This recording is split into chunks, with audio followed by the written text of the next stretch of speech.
Do you read me? Be advised, you are coming in weak and unreadable. Say again, Com Tower. This is Pacho. Do you read me?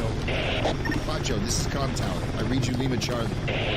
Com Tower, Com Tower. Request permission to launch and commence the field op. Over. Stand by. Pacho, permission granted. I say again, permission granted. Roger that. Launching podcast in 3, 2.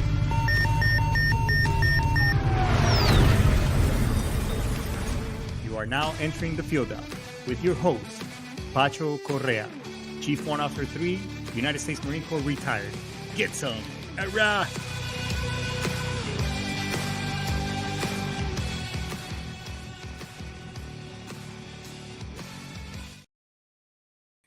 Get some. All right. What's going on, everybody? Welcome back to another great show. Another week almost done. Baby Friday, Friday night's Eve. Goddamn. It's almost the weekend. Hey, everybody. Welcome to the Field Op. If you just tuned in, we got an amazing show and with an amazing guest. I'm getting ready to bring him on here in a little bit, but let's get all the pleasantries out of the way. All right. So, hey, let me ask you this. If you were to die today, God forbid, how will your family survive? Or, do you have things already implemented to prevent them from having to sell the house, your funeral expensive? And I'll get to this whole veteran. I'm a veteran. I get shit paid by the VA. God damn it. Yeah, I'll get to that in just a second.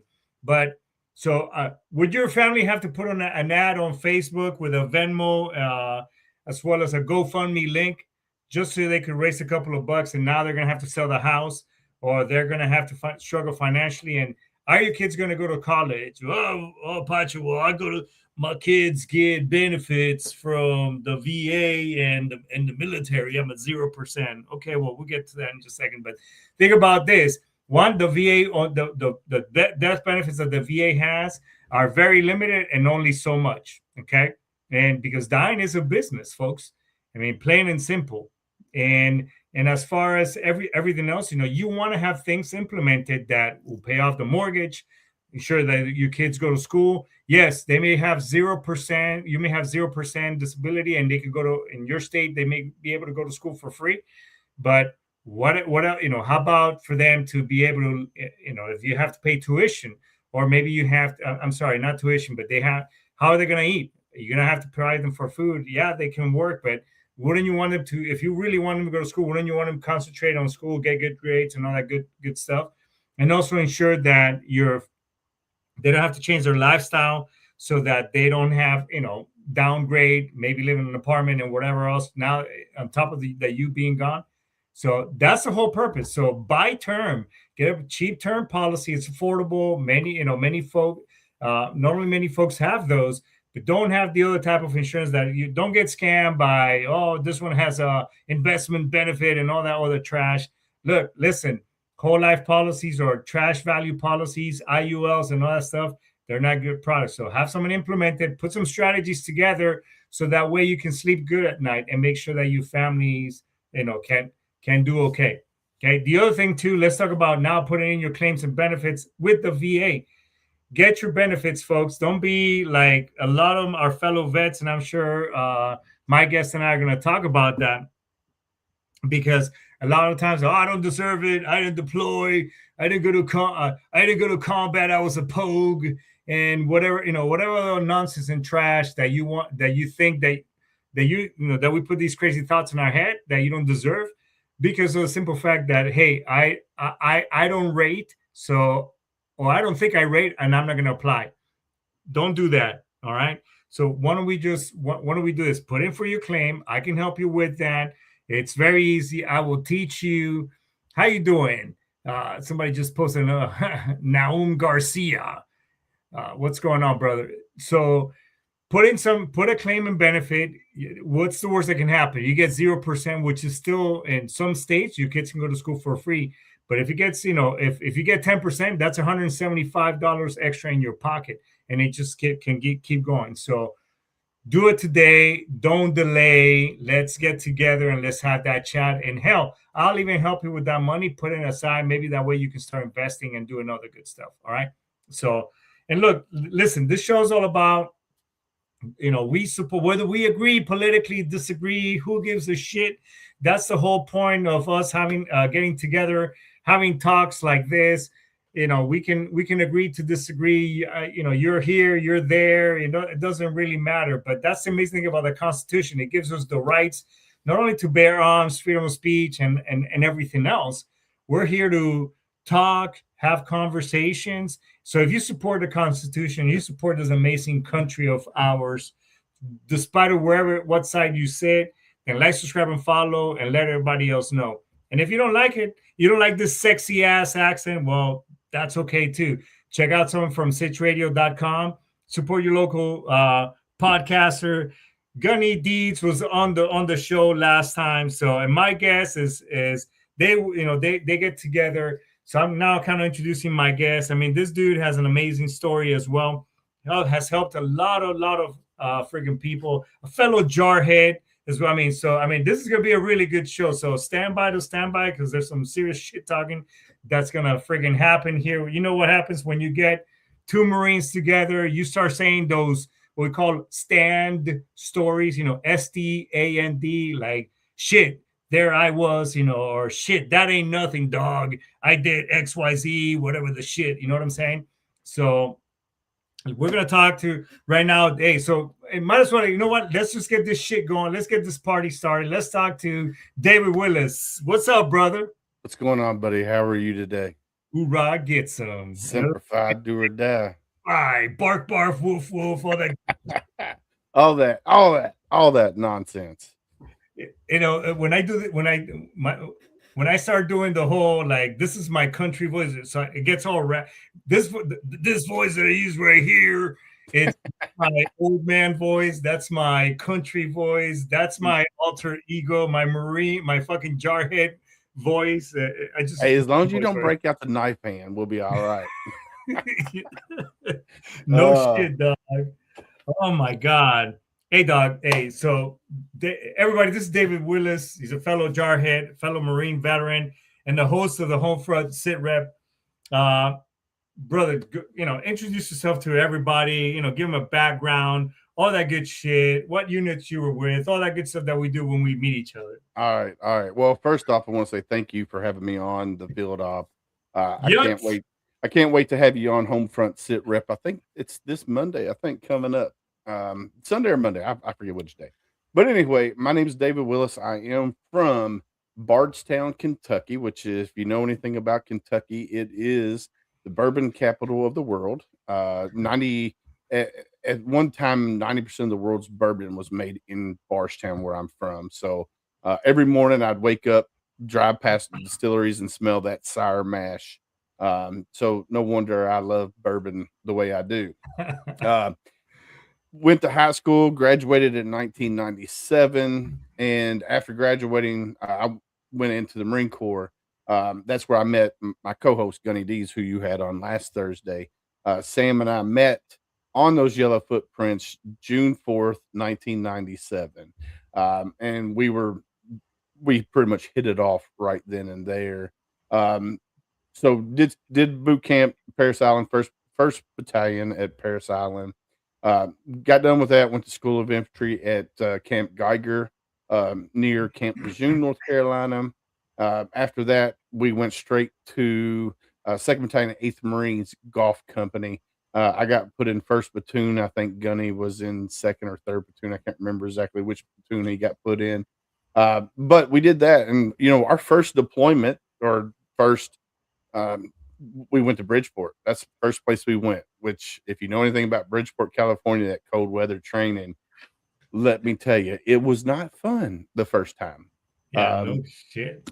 And, so we did that. And then we did a deployment to Okinawa. We went to Haiti. And I could tell you some crazy, crazy stories about Haiti. Depends on how deep you want to get into it, right? We can get deep like a thong in a fat chick, baby. Fucking in there. So and then we went from there. We did a joint NATO exercise in Greece. Went to South Korea and all over pretty much. Got out in 2001 August. of 2001 after doing a med float. So um, I switched from 2nd Battalion 8th Marines in 2000 or the middle of 2000 because I wanted to go on a mid float. Well, 2-8 was not going on a mid float, so I did a lateral. Went to 1-8 Bravo Company and went on a mid float with those guys. And I went to Tunisia, Africa, Rhoda, Spain, Brindisi in Toronto, I love Italy, Rhoda. Malta, all these places that this young boy from Kentucky never thought he would ever go see. Right? When I got back, did all my stuff to separate because I was a short timer when we got back. Turned in all my gear. When we were doing nothing on the weekends, we would take Mac flights. We'd go to Amsterdam. We would go to different places on these Mac flights. Luckily, we never got stuck at a place. Like we never got bumped. Lucky. It was close. We got close to getting bumped a few times. Yeah. But we always made it back to base by Monday morning to for Monday morning formation. And then so I got out of August 1st. I was on terminal leave. I was back home. My EAS was September 1st. So got my DD 214 in the mail, honorable discharge. 11 days later, we all know what happened. 9/11 happened. I was at work. I was working for a plastic molding injection company in Barstown. Factory work. I hated it. I was on break and I was watching the TV, the news, and I called my mom. I was like, "Hey," I said, "be ready for that Western Union." She goes, "What do you mean, be ready for a Western Union?" I was like, "Yeah, you're going to get a Western Union telling me to report back to Camp Lejeune for combat refresher training." So sure enough, I got a telegraph Western Union, which the military. It's weird how the military still uses the telegraph, but they do. Western Union. Fucking weird. It said, "Please report back to Camp Lejeune for combat refresher training." So got sent back to Lejeune with the report date. Had to make sure I had all my gear and stuff that I needed. And then of course they reissued gear once we got there, and they put us with a mobilization support battalion. Our acting first sergeant was a gunnery sergeant from Louisiana, like he was a reservist from Louisiana, and he was our acting first sergeant. And so I deployed from there, did the things that they needed me to do, came back to Lejeune, and they put us in our like 2/8 old barracks and stuff like that, right? And we were working the armory, we were working supply, and when all these reserve units got activated or they came back, we would bring them in, take all their weapons, turn their gear in. Next unit would come in, we'd reissue it out and stuff like that, and did that until 2004. Got out in 2004, and that's kind of where that story ends with the Marine Corps. So yeah, where do you want to go from there? No, and I'm very familiar. So when I ended up doing I duty a little bit after 9/11 and all those deployments, as a matter of fact, leading up to 9/11, was it 9/11 or right after that? Because I deployed, during the push and all that crazy shit. But yeah, we had so Camp Talega, or we call it Land of the Hand because it's after Horno and Camp Pendleton. There's no chicks there, right? So, and back then there were no females allowed in the infantry, so we call it Land of the Hand. But literally, there was a hand statue at Talega because during the Vietnam War, they housed a lot of refugees in that area. And in that same camp, for those of you who've watched Heartbreak Ridge, that's where Heartbreak Ridge was filmed. So my buddy Jerry at the time, this when I was still enlisted, he was one of the coordinators for that reserve mobilization unit. And because RMU was here and I was I staff in the instructor, I don't know what the other I forgot. Inspector instructor, I duty. I was part of that staff, and then we moved. But it was crazy that the influx of folks that they were recalling fucking everybody, dude. it was the first time the Marine Corps ever activated yeah, the yeah, individual ready reserves. And I in know 50 years. yeah, and I got a plaque or a parchment paper, probably about after I got out in 2004. I don't know how long before it came in, and it said, "Thank you for being blah blah blah." This was the first time the Marine Corps ever activated individual ready reserves. Yeah, Your name is now on a plank on Davy Jones's locker. It was super cool. I mean, it was. I'd have to dig it up. It's somewhere here in this yeah, I house. would love to see a photo of that. It was super cool, and I was like, man, that's to be part of something that's history. Because here's how you got to look at it. 9/11 happened, then everything else that went on for 20 years, right? To be part of that, because 30, 40, 50 years down the road, they're going to be talking about it in school, right? Because there's stuff that my kids, they talked about, in school and everything. And it's just like, oh, your dad's going to be part of history, 30, 40 years down the road. Your kids are going to be learning about the stuff that I did and my brothers and sisters did. So I think it's pretty neat. Yeah, no, and just that whole time period. I mean, well, shit. I mean, people aren't even getting the Firewatch ribbon anymore. I mean, Yeah. that's it's just like when we came in, I barely missed the first Iraq war. I barely missed that. So I was dealing with all these lance corporals and NCOs that had like Mm-hmm. a big ass salad bar on their chest, and you're like, fuck, man, I want to be one of them guys. And then Right. let me tell you. So those of you who are consider yourself I mean, let's get the kitty out of the bag. I mean, for those of you who consider yourself post because you haven't deployed shit or whatever else you thoughts you put in your head, careful what you fucking wish for. I'm just here to tell you, yeah, it's cool to, and we all think like, oh yeah, we see TV and blah blah blah and firefight. It's fucked up, dude. I mean, you think like, bro. So I'm gonna tell you a quick story because I don't want to, I want to get to the other things we want to talk about. So we were doing this. We were doing the workups, training the reservists, and we're getting ready because we're going to deploy the entire battalion, the reserve battalion, which is the first in 50 years. Anyways, and I was active duty, and I knew I was like, man, a lot of the and no, hey, nothing against you reservists, but you guys have a different mindset. You didn't play the games that we played on fucking active duty. But Right. so they showed this video of it was a personnel carrier. I think it was Israeli or some shit like that. And they're like, hey, this is what a landmine can do. Dude, this thing goes over this landmine and the truck, it's the personnel carrier in the back filming. Bro, you see fucking bodies like confetti. Boof. And Yeah. I told to my counterpart on I duty was a staff sergeant because I was a sergeant back then. And I was like, watch how many motherfuckers are going to be UA tomorrow. Just watch. And sure shit, we held formation. Dude, we had like 10 of them UA. And out of those 10, I think 4 of them became deserters. That I ended up having to, go out there and get them and stuff. What is it called? They call them Chasers. A chaser, yeah. Yeah. Anyway, so that shit happened, dude. I mean, it's fucking crazy, dog. Yeah, so careful what you wish for. Yeah, so I was infantry, and we had several guys go UA.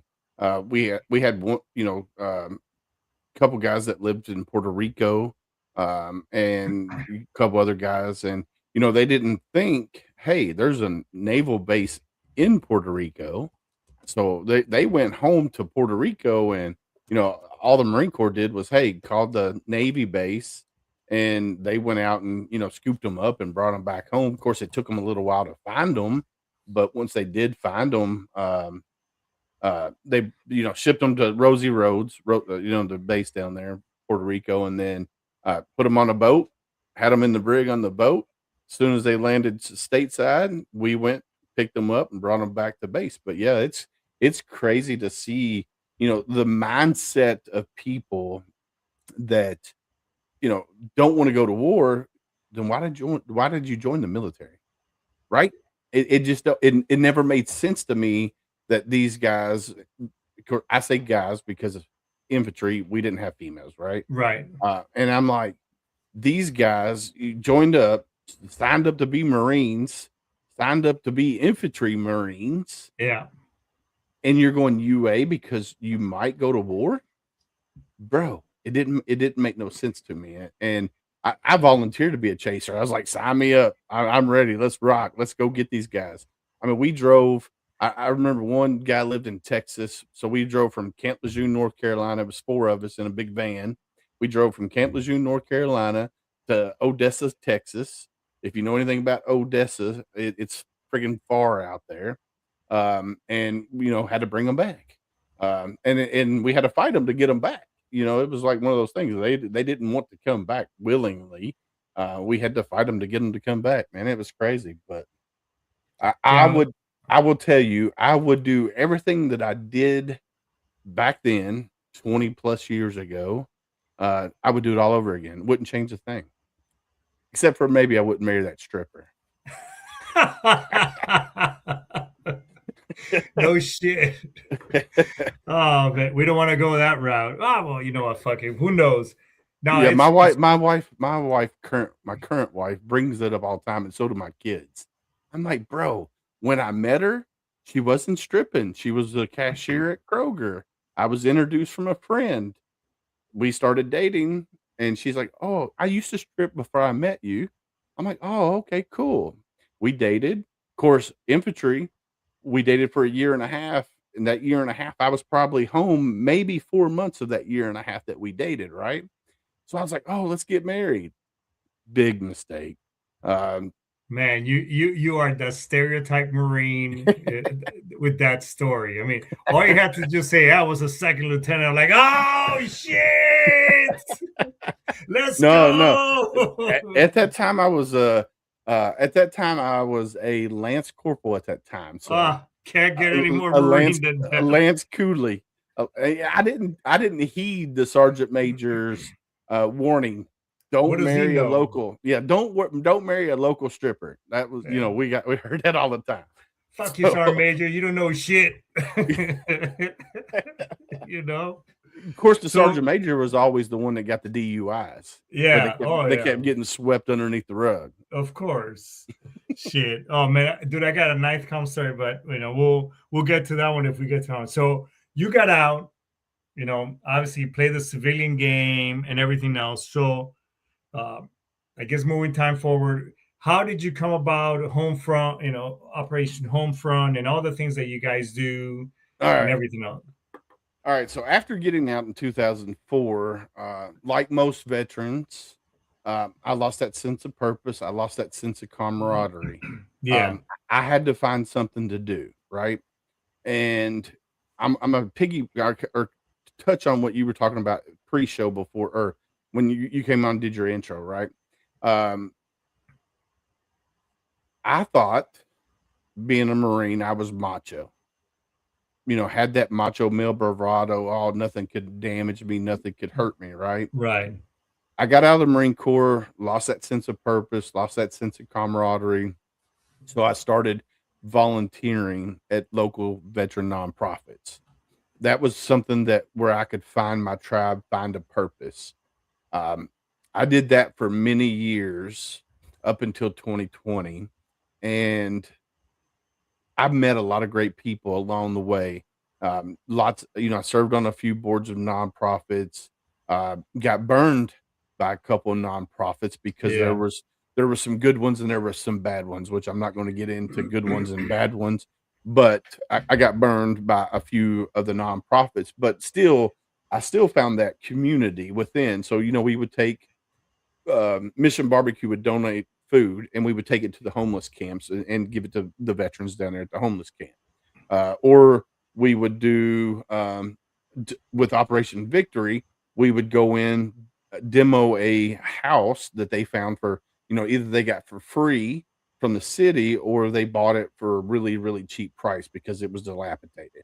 So we would go in, we would demo the house and then completely rebuild it and make it a sound structure and give it to a homeless veteran that was looking to get into, back on their feet. So they had to go through a program. Of course, you got to go through your 90-day program, get off the drugs, alcohol, and all of that. Right. And then if you were ready to be a homeowner, you would get into a list and they would pick whoever, got that house. We did 6 of those. And then COVID hit. So that was awesome, doing that stuff. I worked for AT&T. I've worked for AT&T now for going on 14 years. Before that, I worked for another telecommunication company called Insight, now Time Warner, Charter, whatever. Oh, yeah. So I worked for them. So I always had medical insurance. My wife and everybody was taken care of and everything, right? I was one of the dumb ones, and I'm going to say dumb because I was like, oh, I don't need to go to the VA. I don't have no problems.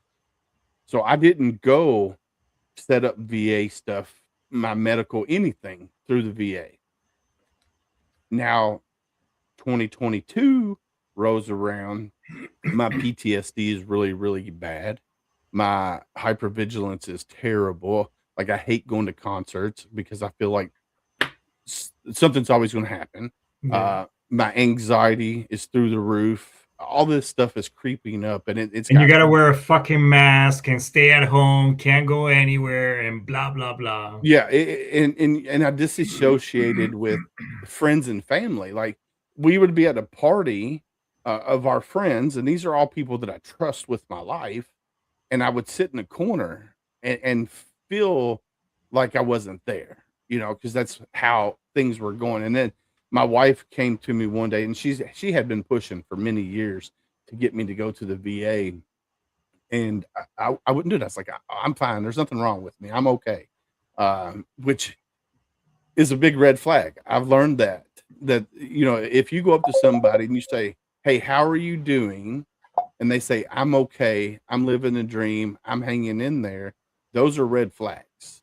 That's when you have to ask the next hard question. How are you really doing?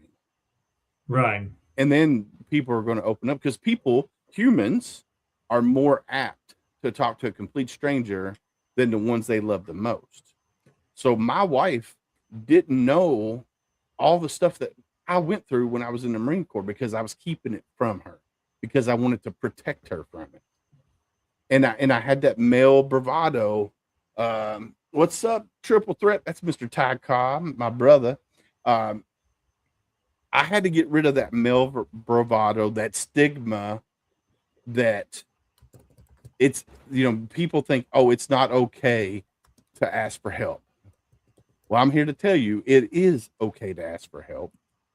And there's plenty of people out there that are willing to help and go that extra mile. Whether it's me, whether it's Ty, whether it's Pacho, whoever, there are people, veterans that are out there that are willing to help and that want to do it for the right reason and not because they want to get big and famous.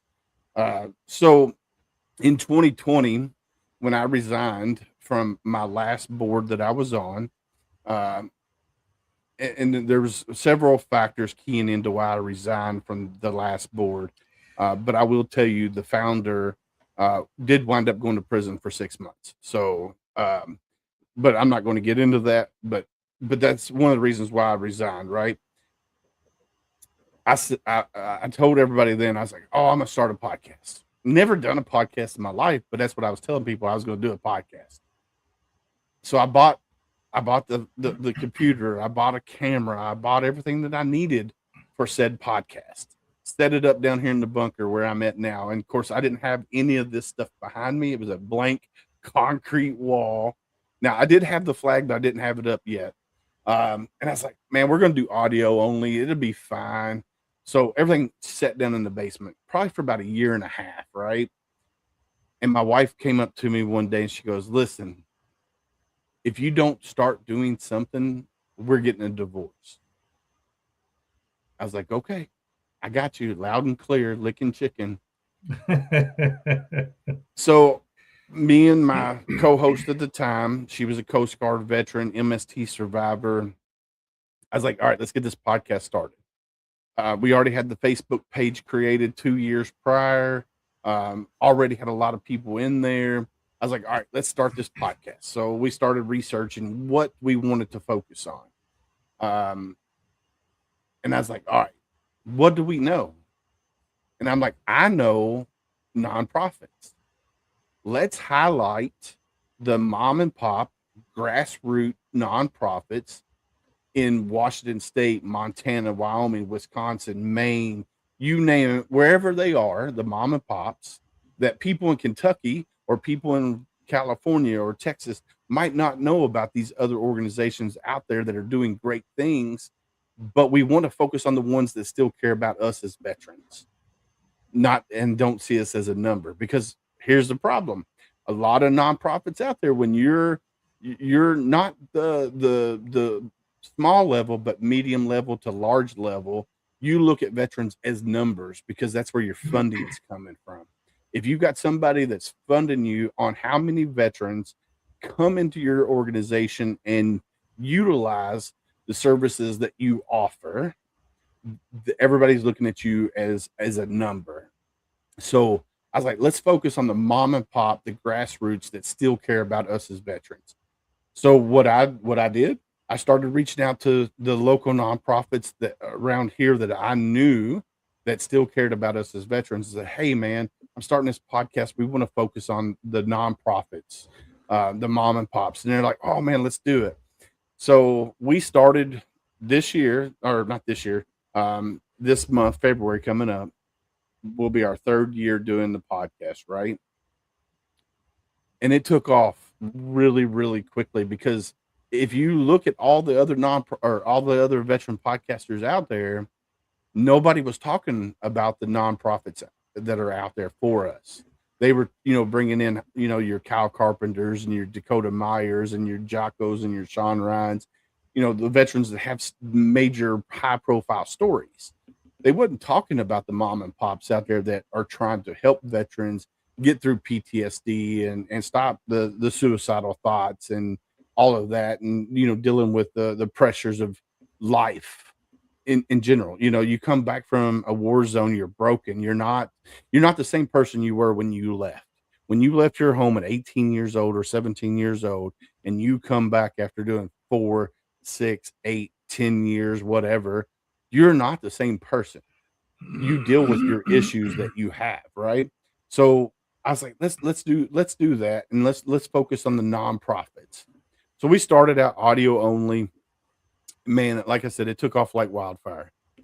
Then I met Rich LaMonica with the Misfit Nation. He's like, hey, bro, I love what you're doing. I love everything about your show, but you need to do video. I was like, bro, I've never done video before. I don't know if I want to be in front of a camera. It's bad enough being behind the mic, but being in front of the camera, I was like, I don't know if I could do that. He goes, well, here, let's try it out. So we tried it out. And I loved it. I fell in love with it. I was like, all right, let's do that. And we've been doing it, like I said, 3 years. This February coming up. We've highlighted from the East Coast to the West Coast, from Canada to the Key West, and we're still going strong. And created the Tip of the Spear, which we had last night with like Triple Threat Vets, the Misfit Nation, conversations with the vet. I Am Pitts, the Decision Hour. There's 14, 15 different veteran podcasters within that organization or that podcast that get together and we talk about anything that's going on. Like last night's episode, we were talking about the stuff that's going on in Minneapolis. We were talking about, and we had Shannon Book, who's a Navy corpsman, retired Navy corpsman, come on. He's a singer. I don't want to say country music, but he's a singer. He come on and he was talking, and he just joined. He was in chat, and I said, "Hey, you want to join?" He's like, "Sure." So we brought him up, and it was just great. We laughed. We had a lot of laughs. But the good thing about it is, at the end of the day, we might have a difference in opinion, and we might get heated about, because we're passionate about our opinions. But at the end of the day, as soon as we click stopping it from going live, we're still friends. We're still hanging out. We're still talking. That's what it's all about. It's about building that community, because something I say on my show, together we heal, together we rise, and together we carry each other forward. And the key word there is together. So that's why I do what I do, man, is reach at one veteran a day, bro. Yeah. And I think building, because like you said, we like to, well, isolate and like, well, I got this, or I'm okay. And by the way, when I'm good, that was my line. Yeah. I can feel my wife right now, like, oh, you just don't know. Yeah. I'm good, and the way I used to compare it, um, back then, and when I was going through intensive outpatient program, and all the others, we wear a mask. We like to wear a mask, and we hide behind it, Yep. very well. But when that mask starts getting heavy, that's when shit starts going Yeah. sideways, and the ruminating thoughts, the ideations, and plan formulation, and whatever else. Yeah. And it's unfortunate. I mean, and at the end of the day, it took me a long time to realize I'm not okay, and that's okay Yeah. too. And when my family asks, "Hey, are you? What's going on?" Whatever, and it's okay to. I'm not burdening them with my load. Yeah. It's they want to be let in, and they want to carry that. Well, back then, Alice pack. Yeah. They want to share that load with you. It's not that you're gonna, because we think that we're gonna be judged like, oh shit, this motherfucker's, he's Yeah. crazy, and Yeah. that's what we're afraid of. So, you I, know, I I will tell you one thing that I'm really afraid of is the secondary PTSD that my children have from dealing with dad and his issues. And I'll tell you this because even now I still catch myself and I try to catch myself. But if they're doing something that I don't think they should be doing, I'm really quick. I'm really quick with anger, and I cuss a lot because I'm a Marine. I cuss a lot, right. and you know, prime example, getting up and going to church on a Sunday morning. I have to be there. Church is 11:15. I have to be there at 10:45 to get the seat that I want. If I'm not there by Draw 10:45, weapons from the armory and fucking yeah, formation, yeah. If I'm not there at 10:45, dude, I freak stand out. by. Yeah, I freak out, and so we got to church late one day, and our church is packed. Like every service at our church is packed. If you don't get there, and I have to have an in seat. I can't be in the middle. I have to have an in Yeah. seat. So we get there, and church is starting in like 10 minutes. There's no in seats left. Like they're all full. There's a bunch of middle, and my wife's like, "Oh, we can just go over here and sit." And I'm like, "No, that's not our spot. That's not where we sit. Right? We have to sit over here. This is where I'm more comfortable with." And she goes, "Well, there's no seats there." And I was like, "All right, I'll just stand at the back. I'll stand by the booth back here. My buddy does sound." I was like, "I'll just stand by JR. I'll stand up for the whole service, but I'll still be here." She goes, "Well, you don't want to sit with us?" I was like, "No, I don't want to sit with y'all because you're going to sit in the middle." But I was real anxious and I didn't really pay Right. attention because I was still focused, hyper focused on everything that was going on around me. Every Yeah. time the door opened, there's two doors going in. Every time a door opened, I would look and I'm like, this is not conducive for what I need to feel comfortable. Right. It almost got to the point where I was like, all right, I'm going to the truck. But I knew if I had went to the truck, the wife would have been really upset and, happy wife, happy life. But secondary PTS is real. And people don't understand that if you have children, like my children, I didn't have when I was in the military. I had after the military. My wife that I'm married to after military service. Now she dated me when I got recalled. Like we were dating, we broke up because I got recalled, and my plan was to do 20 years in the Army after the Marine Corps. I was going to go from Marine Corps into the Army, so 14 more years. So we broke up, but after coming back the second time, me and her got together, and the whole Army thing fell through. Which I still don't understand why that fell through. Um, Me and her been together ever since, and she's dealt with my my anger, which I was raised, don't hit women, don't hit women, don't hit women. I went to jail for protecting women from some dumb Marines in North Carolina. But I will yell, I will cuss, I will berate because that's how I protect myself. So my wife, God bless her, she's a strong lady. She's put up with me for 23 years. And I will tell you, um, that PTSD that she and my children have because of me scares the death out of me. That they're going to raise their kids. Granted, they don't, my daughters didn't have the life that I had when I was growing up because I got beat with tobacco sticks and anything mom and her boyfriend at the time could think of, just because they didn't like what was going on. Of course, my mom was being abused at the time too. So, it just, my kids never had to deal with that. Like they've never, when they were young, daddy would take the hand and spank their bottom a couple times and say, you can't do that. And, hurt their feelings for about 30 seconds. And then they were fine. But when they got older, it never progressed to a belt. It never progressed to anything other than, hey, time for timeout or something of that nature. And my girls are amazing. They're 4.0 students. One's a freshman in college, one's a senior. Both girls are exceptional, very smart, and they're great humans. And I think I did a great job. Me and the wife have done a great job raising them. I'm just worried more about the anger and stuff that they had to deal with on my part. So, it's, and man, that could be that could be a whole another show on that. But I think nowadays we're a little bit more, we're conscious, in my opinion, way too conscious about other things.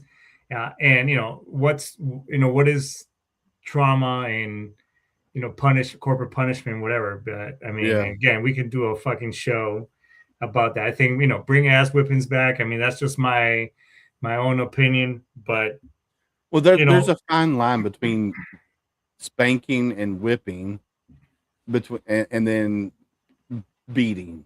Because I took my brother out. We were young. I was young. I don't remember how old I was. I took my mom had my younger brother, who was maybe 3 at the time. His grandmother showed up. It was cold outside that day. As soon as she pulled up, I took Michael out with, and as soon as they left, boy, my mom grabbed the belt, 26 lickings with the belt. And then as soon as she got done, her boyfriend grabbed the belt and 26 more. I counted every friggin' one of them. And so there's a fine line, right? I agree that today's youth have no respect for parents, have no respect for authority. And I think that's a lot of what's wrong with the world today. There's no, our generation, we were raised to respect our elders. We were raised to respect, fire, police, EMS, teachers. Those are people, but we've lost that somewhere down the line. And I don't know where that generational divide is. That's totally us. We fucked up. We fucked up because we're gonna make it better. Oh, let's all hand out participation medals. No, we were talking about that last night on the Tip of the Spear too. Participation trophies and everybody gets to play and all of this. Great. Right. We didn't get that. We didn't get that treatment. Right. But I will tell you, my wife was the chairman of a local youth football league, right? And my daughter played. She was the only girl on the team. And the coaches were like, we can't play her. I was like, why can't you play her? Because she's a female? They're like, yeah, we're afraid she's going to get hurt. I was like, she's got every chance, just like that boy is, to get hurt. I was like, you can't play her because she's a female. I said, if she gets hurt, that's on us. That's, as parents, that's on us. If you tell me that I'm not playing her because she's not good enough, I would have been like, okay, I'll take her and get her more extra practices somewhere else. I'll pay for it to get her to where she needs to be to play. but you're telling me you're not playing her because she's a female? Nah, bro, that ain't right. And of course, a lot of the coaches play daddy ball. And daddy ball's got to go too. So, Well, and just I'll just leave with this final thought, because we're getting close to that time. But kids nowadays don't know the game. Like it shows that nobody has ever played Smear the Queer or Dodgeball. I'm not saying those were the fucking names, everybody. So Bull in if the you're out ring. there getting your fucking pronouns and your panties all, that was the name. Yes. And it clearly shows that you didn't play that shit. And hearing that rubber ball when it struck your back, that doink. Oh, I can still hear it. I can hear it. Bro, I mean, it's like that was a rite of passage. You know what I'm saying? So, but dude, where can people find you? We're definitely gonna come back, because between you and Deeds, the conversation has been fucking amazing. But where can people find you? Where can people get in touch with you that want to find out more about what you do and the things that you support? Awesome. Yeah. So you can email me at homefrontsitrep@gmail.com. That's homefrontsitrep@gmail.com. We are live on Thursday nights, or not Thursday nights, tonight's Thursday, Sunday and Monday at 7 p.m. Eastern on YouTube. So 2 YouTube channels, heroesmediagroup.com and Homefront Sitrep podcast. We're also live on LinkedIn and 2 YouTube channels and also TikTok. You can find us on there. So just go to Google and type in Homefront Sitrep podcast, and we pop up everywhere. But we are live on Sundays and Mondays at 7 p.m. Eastern. And then our tip of the spear is the last Wednesday of the month, unless it's a holiday. And then we push it to the Wednesday before, but also at 7 p.m. Eastern as well. That's awesome, brother. I really appreciate what you and Sam are doing.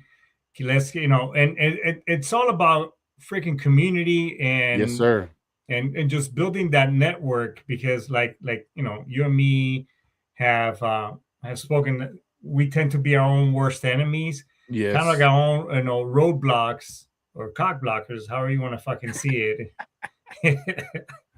Yeah. And that's what it's all about, bro. So, hey, look, thanks for your service, brother. I appreciate you. We're definitely going to have you back, because this is a bromance that's been fantastic and in the making, bro. Yes, sir. Well, thank you again for having me on and allowing me to share a little bit of my story, because I know we kind of went a little bit everywhere. Man. I don't think an hour or 45 minutes is long enough, but no. Yeah, thank you for everybody that comes in here. You guys are why we do what we do as a podcaster. Is the comments that come through. Right. That's why we do what we do. And I'm gonna leave you with one thing. You're not alone.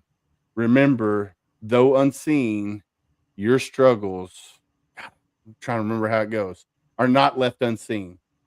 Show up tomorrow, because somebody loves you. Somebody wants you to be there, and just reach out. That's all you have to do. Boom.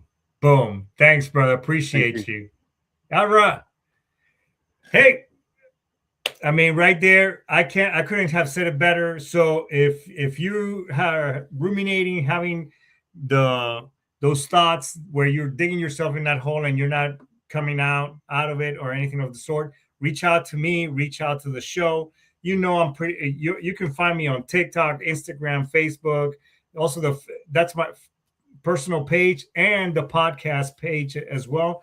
I respond to and I answer, because a lot of you have reached out. So at the end of the day, let me be at least that last text or last conversation, so I can talk you off the ledge, put my foot in your ass, because at the end of the day, none of us here want to talk be saying a eulogy about how cool you were and how nice you were when you were most likely an asshole when you were alive. So why not just, stick around and keep being an asshole with us? All right. But I'm just fucking with you for reals. Hey, don't do it. We love you. Stick around. We'll see you here. So, hey, I think this is pretty good to index. What an amazing guest. We'll definitely have him back. So with that being said, everybody. I think it's a good time to end it. So with that, Ice Tomas, Daisuke, I'll see you next week.